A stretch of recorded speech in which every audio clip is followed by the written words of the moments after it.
safety in Palestine. Ashanik, Anawakifana, I stand here because of you. You know, when I see the images and videos of destruction and death in Palestine, all I hear are the children screaming from pure fear and terror. I want to read something a mother named Iman in Gaza wrote 2 days ago. She said, quote, "Tonight I put the kids to sleep in our bedroom so that when we die together. And no one would live to mourn the loss of another one."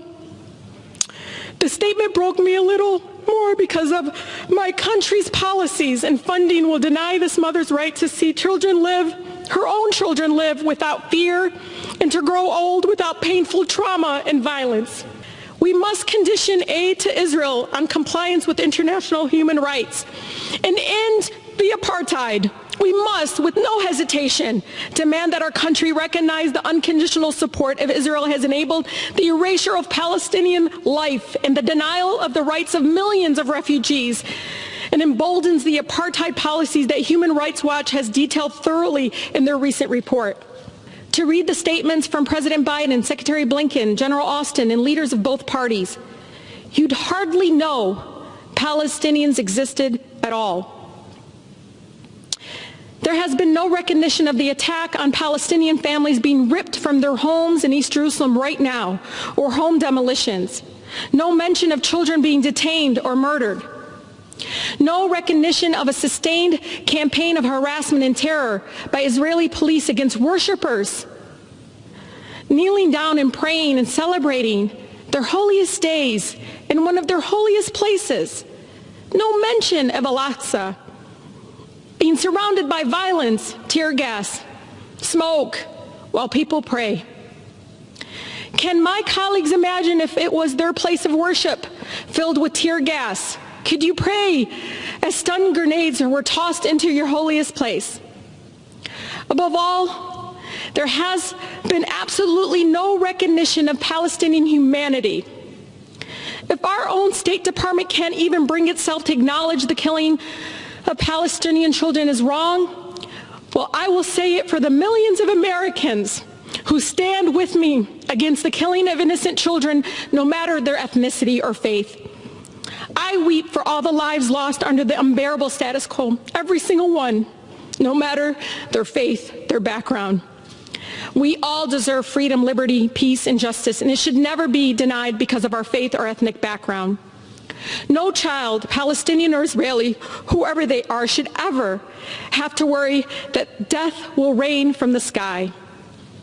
How many of my colleagues are willing to say the same, to stand for Palestinian human rights as they do for Israelis? As long as the message from Washington is that our military support for Israel is unconditional, Netanyahu's extremism, right-wing government will continue to expand settlements, continue to demolish homes, and continue to make the prospects for peace impossible.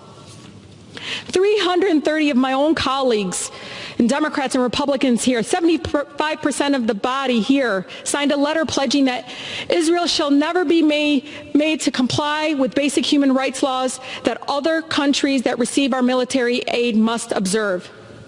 Help me understand the math. How many Palestinians have to die for their lives to matter? Life under apartheid strips Palestinians of their human dignity. How would you feel if you had to go through dehumanizing checkpoints 2 blocks from your own home to go to the doctor or travel across your own land? How would you feel if you had to do it while pregnant in the scorching heat as soldiers with guns controlled your freedom? How would you feel it if you lived in Gaza, where your power and water might be out for days or weeks at a time? I stand before you not only as a congresswoman for the beautiful 13 districts strong, but also as a proud daughter of Palestinian immigrants and the granddaughter of a loving Palestinian grandmother living in the occupied Palestine. You take that and you combine it with the fact that I was raised in one of the most beautiful, blackest cities in America, a city where movements for civil rights and social justice are birthed, the city of Detroit. So I can't stand here I can't stand silent when injustice exists, where the truth is obscured.